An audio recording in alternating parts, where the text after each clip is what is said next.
Hello, my name is David Woodcock, Media Specialist for Washington City. Today I'm here with Kelly Carlson, the Power Director for Washington City. Kelly, we appreciate your time and agreeing to do this interview. You're welcome. We've had a couple questions from the community about our power resources, and we thought who better to ask than the Director himself. Okay. But before we get into those questions, maybe you can give a little background history about our power department.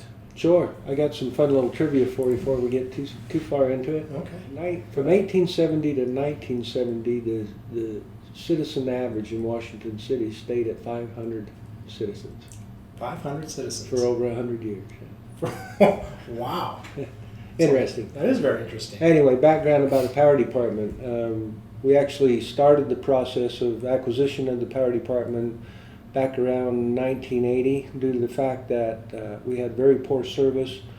Outages were constant. The cost was extremely high, and in order to get someone down here to fix any problems, it was usually a 45-minute or hour delay. So the mayor and the current administration decided to file with the PMC and take over acquisition of the department so that they could better serve themselves.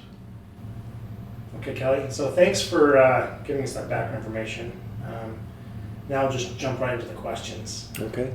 Kelly, what are Washington City's current rates?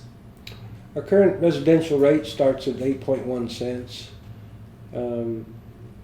When we took over the system, the rates were around 9.2, and we immediately implemented a rate reduction. And over a period of years, we did that several times.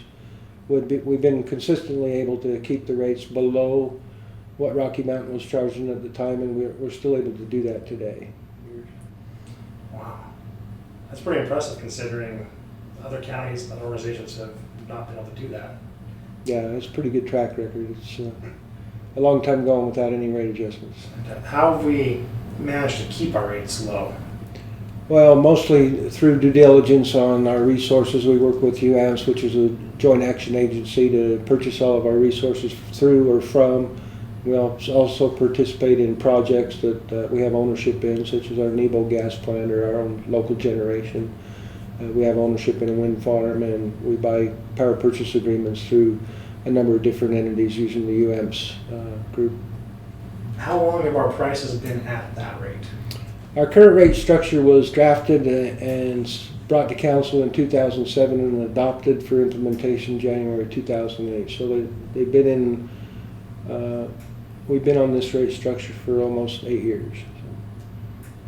Can you tell us what you think the benefits are related to owning and operating our own electrical department? Well, the benefits are multifold. There's too many to list, but I think the top three would be the fact that we have a number of employees that work here in the city for the department, and they spend their money here, they buy homes here, they pay their taxes here.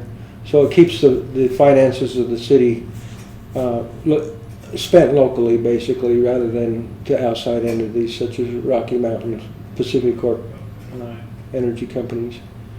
Second reason I think it's a valuable asset is the fact that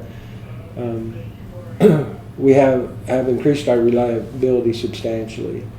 As I said before, we had constant outages. It was the norm to expect an outage every other day or so, and so we've invested a great deal of money in the system and made the reliability for the system quite remarkable, actually. And I think the third reason is the fact that we purchased the system for about $1.7 million with all bond costs included, and today it's probably worth over $30 million. So a very good investment for the city, a great asset for the community.